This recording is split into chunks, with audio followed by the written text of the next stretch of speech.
Hello, hello, welcome. I have a special guest today. We're here to talk about our biggest disappointments in Bleach. This is a guy, if you're interested in the Retro Rhino project, you may have heard of him. He is voicing Yamamoto in that. I will be linking that as well as his channel, where he does Bleach-related podcasts.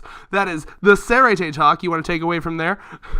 The podcast where we talk about anything and everything Bleach related. I am your host. You can call me Alky-Man. What's up, pals? All right. And you heard it right. You heard it here first. Red Alexander said it. I am the voice of Genryusai Yamamoto. Does it well. Now, not just to clarify, not in the actual anime, in Retro Rhino's fan project, which I will link to. Yeah. Now, also, you will notice he's a creepy disembodied torso. That's all I got for him, so that's what he's going to be. So He's gonna be walking towards the chair, but no, because didn't choose that picture. It'd be hard. No, I have a table. It wouldn't make much. None of them make sense. Anyway, now maybe I can. Maybe I'll have you just peeking out of the corner. Like, oh, here I am.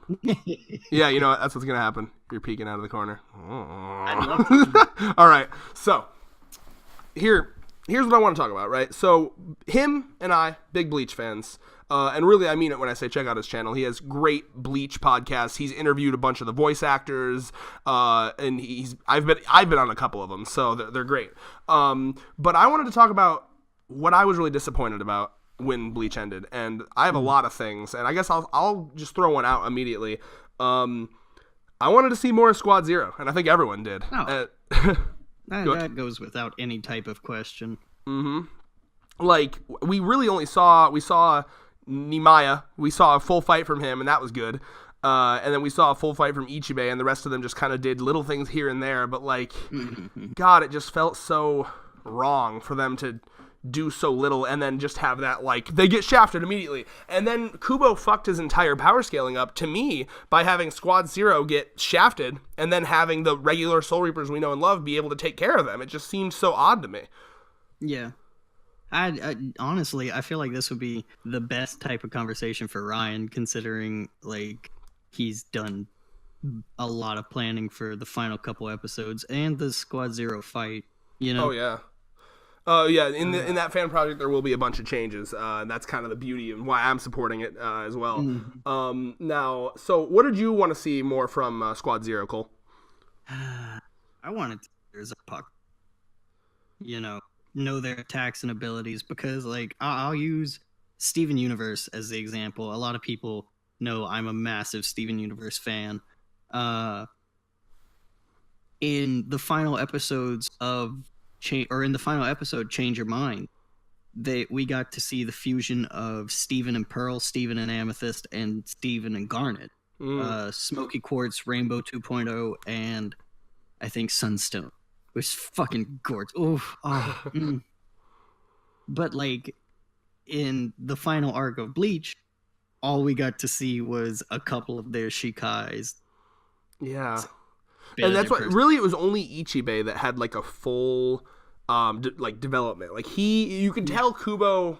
You know, a lot of people say it was the last 5 chapters where Kubo got the "you're being rushed" notice, but I almost feel like he got it a little earlier. Just it wasn't like as rushed as he thought. Like I think that was probably around the time where they gave him like, okay, you got a couple years left for hit the gas pedal on this, because it's very odd to me that he very clearly took the time to show off Ichibei. He had a full fight. He had Shikai, Bankai. That felt natural, drawn out. We got to see everything from him, but all the rest of them just felt like an afterthought. Oh yeah, if you compare them to the other two in the big three, Naruto and One Piece, we really see that One Piece specifically focuses on the other cast of the main character. Like if there's a fight going way from the fight with Luffy, I'll use the fight that's going on right now versus with Snake Man. And what's going on in the manga when that was happening is something along the lines of, oh, we introduced the fight, but we're going to focus on the other members. They would flash back and forth to show the whole crew and what they're doing, yeah. Exactly. And that's where I feel Bleach really had its flaw, was because Kubo, while, yes, he would focus on the incredibly amazing fights, they'd be a little too straightforward. The fight that I want to get into the most, which is the fight between Ichibei and Squad Zero. That fight, in my opinion, was a little too straightforward. Like, if there's a fight going, Ichibei, Squad Zero, Squad Zero, Squad Zero. Like, if there's a fight going on right now, fights would be the Shinji versus like Byakuya, Shinji, Toshiro, and Zaraki versus Jiraiya. Oh, I know that. Did Shinji do anything in that fight? No, he did not. Of course he didn't. I would have remembered it. All I remember him doing in that fight was Momo almost falling off of the fucking Sky Island, and then like him going like Momo, oh my god, and then like trying to catch her, and then like he was out of it. Right. You want to talk about a missed opportunity? Yeah. Oh, there's plenty, man. Like here, so like moving on from that, you're right. Let's go into like just the Vizards as a group and how we should have seen way more of them. Mm-hmm. Because like I'll tell you, one of my favorite scenes in the entirety of the final arc. It's a two-pronged thing, right? So you remember when they're in like that room and Urahara's creating the portal to go up there, and one of my favorite scenes was when Hiyori comes in. You know, she's always hated the Soul Society. She's for obvious reasons, and they kind of have this breakthrough with her where it's like, no, we all have to work together. And you see her break through that barrier and put on a Shihakusho, you know, as like, you know, we're gonna all fight as Soul Reapers to protect the world here. You know, you remember that scene?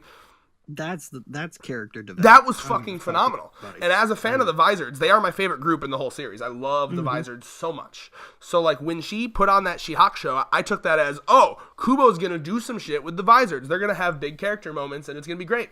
And there was one little scene in the Gerard fight where I remember Hiyori holified and did like some like double triple Sero shit. I think they all holified and did shit, and I loved that. And I was like, yes! And it was like they got each got a panel. Yeah, only Hiyori and Hachiken holified.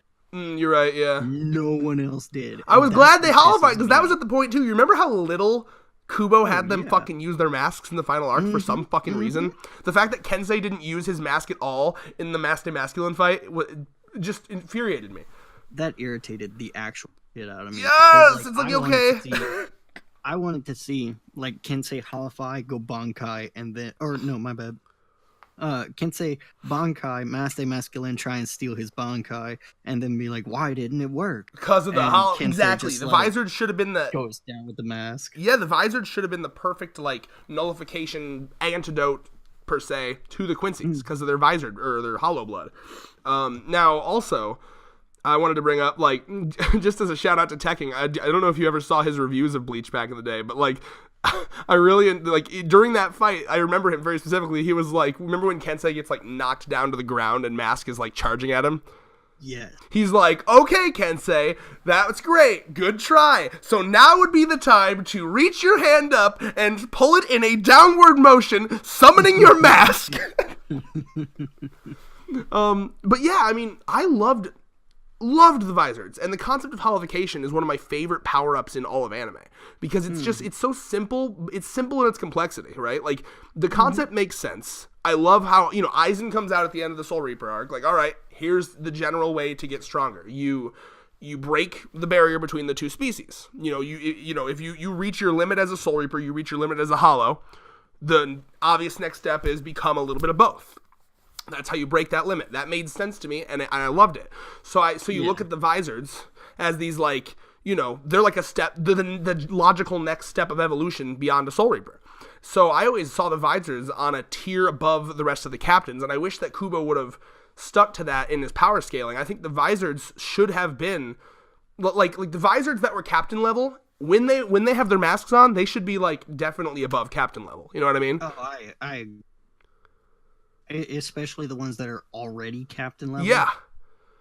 Well, the way I always looked at it was like the ones that are captain level should be on like a tier above captain level, and the ones that are lieutenants, that should bump them up to captain level. You cut out so hard. Oh, well, luckily not on my end. I was saying the way I looked at it was like the ones that were captain level, that would bump them up above captain level when they were holified, and then the ones that were lieutenants, that would bump them up to at least captain level. I agree. You know, because I always saw the holification as, like, just a really good buff. And it's the perfect anime power-up in the sense that it gives you a great buff in speed and power and everything, and it makes you look fucking cool. What more could you want in a power-up? Yeah. So, yeah, that should have been used more. That should have been expanded on more. And the Vizards got shafted as a whole. for sure. I think a lot of people got shafted, not just the visors. Oh, definitely. Like, just as a okay. One of the things is I don't really know if this is a missed opportunity or not, but it's something I would have really preferred to not see in the final arc. And call me unpopular opinion penguin over here, but we didn't Bankai. Or if we were given it, give us the name, man. Like, which Bankai again? The Zaraki. Yeah. I liked it. That was actually one of the hype. Like, I remember being hyped about that, but it was very it felt like it should have been shown again, right? Like that was like the precursor. And we never even got the whole Yachiru thing fully explained. Like, okay, she was his Zanpakuto spirit somehow, I guess, but that never explained like things like how did she have her own Zanpakuto? Although that was kind of foreshadowed because Isane was looking at it at Yachiru's Zanpakuto, and she was like, that doesn't make any sense. That Zanpakuto is unlike any other Zanpakuto I've ever seen. So that it could be said that she just summoned some Zanpakuto friends to fight with her. It's very strange. Yeah, we never really got like the explanation of how Yachiru can use whatever her Zanpakuto. I gotta look it up. I can't not. What are you looking up? Yachiru's Zanpakuto. I remember it was something like double twin cut. I'm trying to remember the English. Oh, I used to have this memorized. Yachiru. He has auto reflex. Yo, Yachiru Ultra Instinct confirmed? Alright. I mean, what I liked... Good. Sanpo Kenju. Ah, yes. See, what I liked about that, though, is, like, it did make sense. Like, when you go back to the original scene where it's showing how... Like, we're talking, like, Soul Society arc, where it shows how Kenpachi met Yachiru. I think it's pretty fucking smart what Kubo did. That's one of the few things that I believe Kubo foreshadowed, because she crawls up out of fucking nowhere in the middle of a district that's horribly poor and violent. So, you know, already it's like, how's this little girl surviving, right? And then he asks her, where did you come from? And what does she do? She reaches up and touches his sword. What if, and this might be a little bit of theory crafting here, but what if, because I'm looking at the picture right now for Sanpo Kenju, and one of the Zanpakuto spirits has a giant meat cleaver in its hand. What if Zaraki's Zanpakuto has 3 parts to it? Bruh. You know? I need to look at this again. Bruh. Like, man, like, Yachiru, I really, like, that was something I was so hyped for, too, because, like, when she randomly disappeared, that was something I was like, oh, I can't wait to see where this goes, and we kind of got, like, a half answer, but then Kubo rushed through it so quickly. I remember watching Tekking's reaction to it, too, and Yachiru go, is she a Zanpakuto spirit? Could she have, I don't know, and then, like, he called it in a later episode. Oh, and he was just the I called that shit dance, yeah. Yeah. Because, yeah, no, I'm reading, she doesn't use a release command either, apparently. No, doesn't. Interesting. But granted, if you have Bankai, you technically don't need to. You know? That's, yeah, I guess. I mean, well, I'm more thinking it's because she's a fucking Zanpakuto spirit. Yeah. Interesting. Yeah, well, but, like, yeah, other things, I'm trying to think. This is a weird one. A lot of people don't really think about this. I really wanted to know more about, and I'm actually, it's been way too long, I'm going to forget her name, but the really powerful girl that lived with Uehara. Ururu. Yes. Okay. And good. Jinta. Yeah. Well, fuck Jinta. He was boring. Like, Jinta did nothing. Uru was interesting. Like, there was something going on with that girl. Now, at this point, I just want to know what they are. Well, Jinta's just a normal-ass kid. The one that's something different is Uru. 100%. I mean, obviously he's not if he can see Ichigo. No, well, but Jinta, like, we've seen him. He's, like, pretty weak compared to, like, he's got, like, you know, like, he's not weak, but he's, like, not even close to Uru. Well, because, like, here's the thing with Uru, right? Like, when she beat the fuck out of an Arrancar, like, that was, I mean, yeah, you know, not like a super high level Arrancar, but like still, like, there's weird things in like there's a part where Jinta's like huddled up like in fetal position on the wall, and he's just like, she went into elimination mode, talking about her like she's a robot. Oh yeah, dude, that was wild. Yeah, and like she beats the fuck out of this dude's face until it's like bloody, and like and then of course you have the line in when Ichigo is training with her, where he's like, oh, don't worry, she's trained to be able to kill Soul Reapers or something like that, right? So like, how is she trained? Yeah. Well, so my headcanon for this, and it kind of got solidified after the Nemu thing. So you remember when like Mayuri had the whole Nemu shit go down, and he was like, hi, I've beaten you, Uehara. I've created a fully self-aware, able to learn and change and grow mod soul. And then I was like, well, it would be just like Uehara to have already done that and be like, lol, JK, I did this like 10 years ago. And then I was like, wait a minute, Uru. Well, we don't know if Ururu is a mod soul, you know. That's why it's a theory, my friend. Yeah. Like that's the weird thing. I think she is. I think Uru is a mod soul that Uehara created just for shits and giggles because it's Uehara. That's about the only fucking theory I have. You got any thoughts on that? No? Hello? I'm just thinking. Oh, okay. But yeah, I mean, I guess that's that. I like that one. Do you have any more from your end? Things you wanted to talk about that you thought? I'd like a little bit more character development for the Stern. You know, yeah. Kubo did too many of them. There were way too many of them. I agree. But like at the same time, we got character development for like what? 3, maybe 4. Yeah, there was about a handful. Let me think. Basby got it. Surprisingly, the fucking lolly that ate shit a bunch got it. Latato, what was her name? What was Latato's? I thought we got because she was kind of like the leader of that group. Like Candace pretended to be, but you could tell she was like definitely like the intellectual one. And then there was the scene where she actually kind of like spearheaded that group that went up to try to like attack Yuwatch. Remember? Yeah. Like I thought it wasn't massive, but she definitely. I feel like I know her more than like the rest of the Sternritter.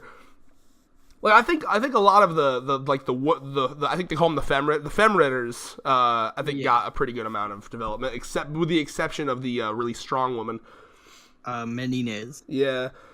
Macallan, I think was her last name too. You said the first one and it like popped into my head.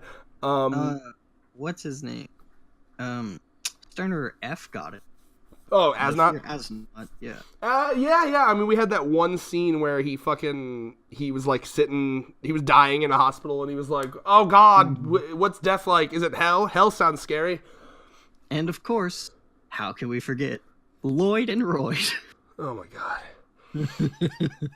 Like, the problem with the Sternritters is Kubo, it felt fanfiction-y to me. Like, Kubo was like, he really, really attached himself to this alphabet idea of like, this will be clever, and it's like, yeah, but it seems so cliche. Like, why would you watch? Why in any fucking world would you watch be like, yes, this is what I'm going to do with my Sternritters. I'm going to have them be based off of the alphabet and be very, very strict about the fact that all of their powers begin with that letter. It seems so fucking arbitrary and stupid. Not just the alphabet, but the English alphabet. You know, like, I don't get that because he's German. Yeah, and then of course, fucking Yuwatch's powers made no sense ever. Like, one of the scenes that baffles me to this day is when Ichibei crushed his throat, and then he's like, "I grant myself the voice." It's like, so you can just do anything, as long as it's attached to a letter, you can do anything. Mm-hmm. I grant my, like, that's so crazy. That just to me shows that he can give anyone any power, but he's like oddly OCD about it, like Thanos style. Like they have to be letters, and there has to be 26 of them.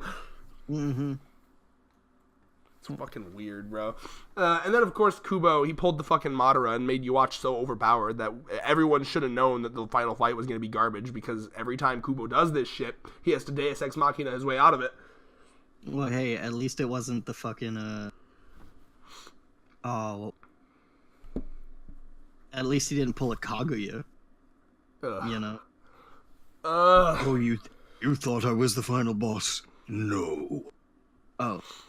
Like, sorry. why did he have to make him so immortal? Like, he could have, like, do you remember when Kubo, like, low key set up like a really good ass fucking weakness for Uwatch and then threw it away the next chapter? Yep. Like like there was a chapter where he was like, okay, I see the future, but like there's different tracks, right? And like that's how, you know, and you can jump to track, and I just have to kind of like look at all the tracks, right? And I was like, okay, that's great. I love that because then he can just like, you know, Ichigo can kind of get over on him by like jumping around to the, you know, like I'll do something you didn't expect and jump to this future timeline, right? That could have worked.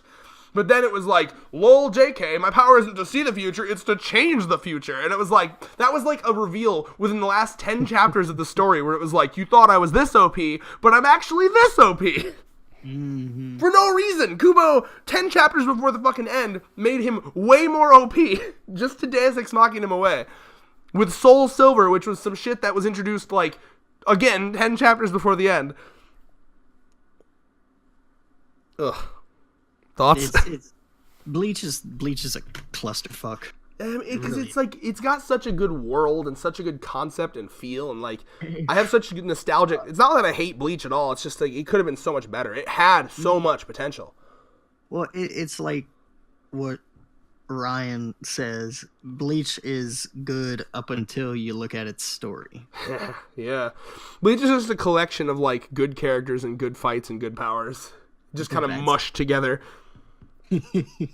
Now, I've gone on record, and I'll go on record by saying this again. Never once have I stated that Kubo is a good storyteller. World builder? Oh my god, yes. Oh, I loved his world building and I love his power system. I will, to this day, I fucking think about, I love the Zanpakuto idea, right? Because the idea of like, you don't gain power, in this world, the main source of gaining power is not through like physical training. It's through meditation. I love that. Like you meditate, you connect more with your sword spirit, and that's how you get more powerful. I love that idea. And to this day, I still haven't seen anything like that. Mm-hmm. You know? I mean, I'm sure someone can name something, but at least not a lot. Yeah. Yeah. Like, off the top of my head, I have no idea. Same. I'm trying to think. Like, I think there was some like meditation scenes in like Avatar: Last Airbender or something. Yeah, that doesn't count. It's a cartoon. For some reason. I'm trying to think of anything else I want to mention. Obviously, you know, we should have understood more about how the fucking Soul Society works, the world of that, how reincarnation works. I would like to see more detail on that. How Soul Reaper aging works. That shit fucking still infuriates me. How Soul Reaper birth works. Yeah, people can be born and have illnesses and die in the afterlife. Right? Like, that kind of makes me not want to die. Oh, the afterlife sucks. I want to die. Arguably. Okay. Wait. Okay, real shit. What was the point of Yuha melding the three worlds if that was still a fucking thing? He was like, I want to get rid of the world where people fear death. And it's like, if they can still fucking get sick and shit, if they can still get sick and shit, what's the point? You know? I took it as if there's no afterlife, and like if the afterlife and the real world are the same, there wouldn't really be death. It would just be a world and no one dies ever. But people could still get, that seems like, would it be like that episode of Family Guy where fucking they like injured Death? Oh, I remember that episode. Like when Peter jumped off the fucking building and like broke every bone in his body, but then just got back up. Mm-hmm. That'd be weird. I don't know, man.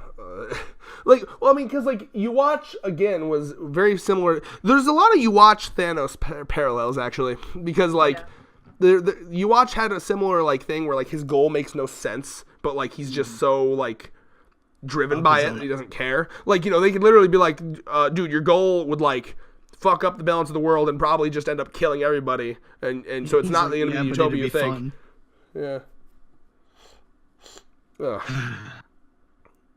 Yeah. Any final thoughts on things you would have loved to see from Bleach?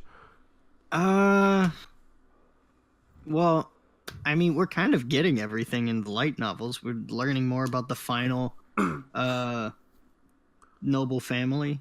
Oh yeah. We even get to see that Urahara is actually a noble clansman. Oh. It's fucking wild, and it makes sense how him and Yoruichi are so close. They both don't want to be a part of their family. It does make sense. because See, of like, I their- guess it just, I always hate that whole, like, when authors, like, put important plot shit in, like, supplemental material. I hate that. Like, I understand, but, like, I always want it to be in the, like, official canon of the story, you know? It just feels wrong. You know? What was that? There was another thing. Yoruichi's Zanpakuto. Tell me they went into that. Did they go into that in the light novel? Oh, okay. Nope. Then yes, I do want to know what that is. Yeah. Oh, you want to? She has it. Here's the big thing. How about what was that fucking thing that Yushiro was fucking carrying? Yeah, for real. That never went anywhere. That's just proof that Kubo was rushed too. Like What? she was carrying, or he. Sorry. Here's the thing. Here's another thing, and I'm sorry, but like That's it right. pisses me off so much because in the last 5 chapters, like we had an entire 10 chapter arc of Baby Hold Your Hand. Then Right. we see Ichigo walking up the stairs of the Vandenreich to face Yuha. Right. And the whole time, like each chapter, we get closer and closer to that spot. I thought to myself, all right, it's going to be classic Kubo fashion where we have this fight and we're going to fucking switch to another fight. And he actually went through with the entire full fight. Yeah. And I hated that so much because I wanted more than anything. It switched to Gerard, Byakuya, Toshiro. Yeah, that Gerard fight was fucking interesting. Right. But that's just what irritated me, you know? Yeah, I mean, at the end of the day, like, I think that's always been his issue. And Kubo was so bad at, like, timing his reveals. Like he showed, like, what, like 3-4 Bankais in the entirety of the fucking, like, final, or, like, the fake Karakura Town arc, right? There's so many opportunities to show Bankais there, and he showed, like, 2 or 3. And then he had to cram them all within, like, fucking the final, like, 30 chapters. Yeah. The big issue. And then, oh yeah, Grimjow shoulda did more. So we can go forever. Ugh, Grimjow, What? bro. I wanted him so badly to have a Segunda Etapa. Well, that's the thing. Nobody's got a Segunda. Only Ukiura. Bullshit. Even in the light novel. No, because it's not a Segunda. In the light novels, it's not. It's What is it? He said it was a second release. I took that as like No, the Bankai of an Aranko. Hogyoku transformation. One more time? A Hogyoku trans. Oh, did they Mayuri- ruin... Mayuri- that no, sounds like a Mayuri- change that I don't like. Okay, explain that to me. Mayuri made prototype Hogyokus out of the remains, out of the bones of Gerard and the remains of Pernita. And he gave it to Neliel, Hollybell, and Grimjow. Weren't able to handle it, so Urahara went to Bankai and basically reconstructed them so that their bodies would be able to handle it. And in that reconstruction, their bodies gained the kind of like what Aizen did, is he transformed into a stage of the Hogyoku. And once the battle ended, their bodies reverted back to normal due to the Hogyokus not being able to handle their own strength. Now, are you sure that makes canon the fact that Ukiura's form is a Hogyoku transformation? Doesn't really sound like it said that. No. Ukiura's form is a Segunda. Oh, okay. Grimjow okay. and them's form isn't. Like, No, that's what I'm saying. I wish that Grimjow Brave legitimately Souls- got one. no, I don't know. Me too. I'd love to see some. Because that would have looked sexy, bro. Segunda. And like, Well, the thing is, too, it would also open up the world even more. yes, not only, and you're right about that, because what Segunda Etapa did to me was show that these Vasto Lordes that are already giving fucking the captain so much trouble could be way more powerful.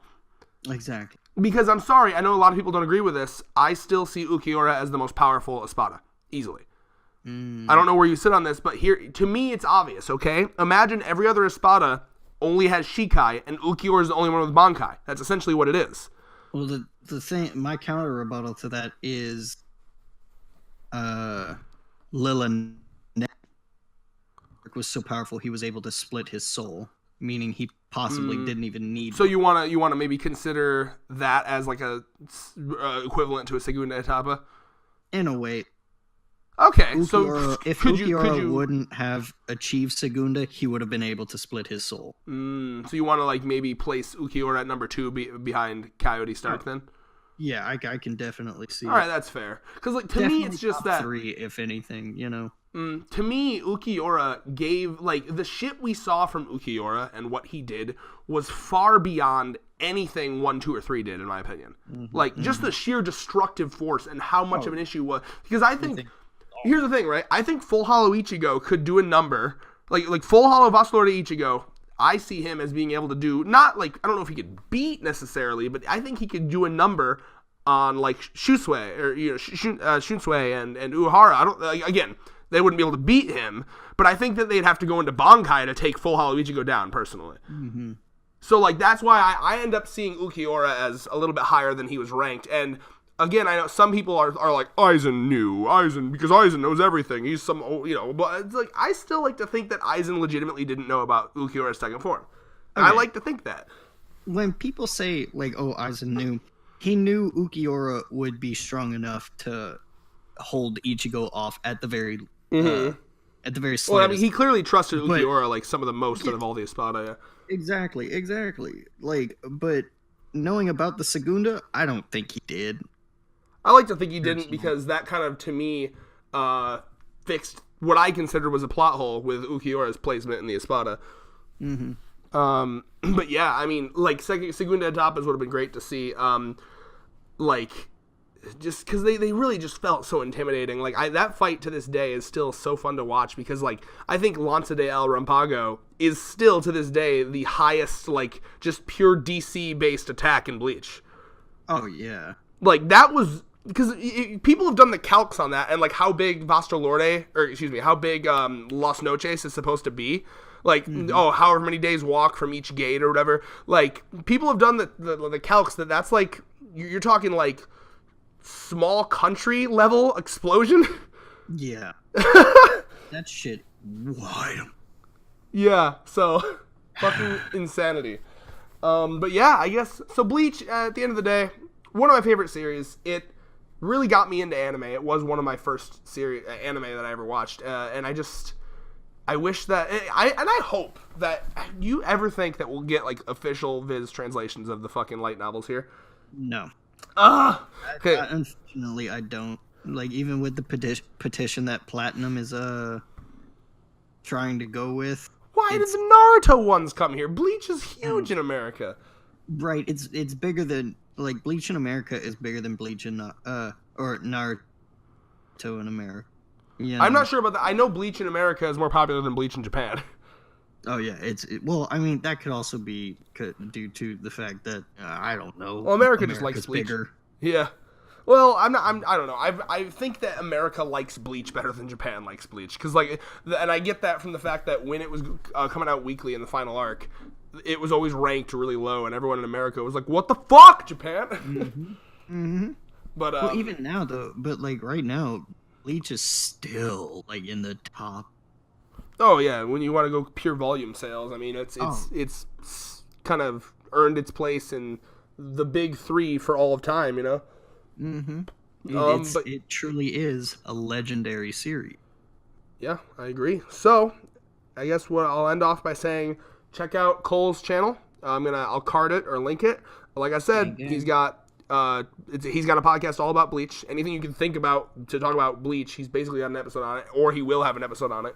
And he's been interviewing the voice actors from the dub lately. You want to tell them which ones you've been interviewing? So this season on Saturday Tay Talk, the podcast where we talk about anything and everything Bleach related, I have interviewed Neil Kaplan, Richard Epcard. And then say who they voiced, because not everyone knows Steve like you. Prince. All right. You're right. I've interviewed the voice of Uryu Ishida, Genryu Ichigo Johnny Kurosaki. Ichigo, right? Yep. Yeah. Zangetsu. And I'm hoping to end the season off with Michelle Ruff, a.k.a. Rukia.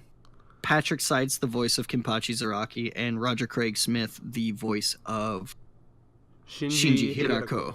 And Deidara. I need an artisan explosion from him. Well, you're the one who's going to be interviewing him. That's true. I'll just be in the sideline.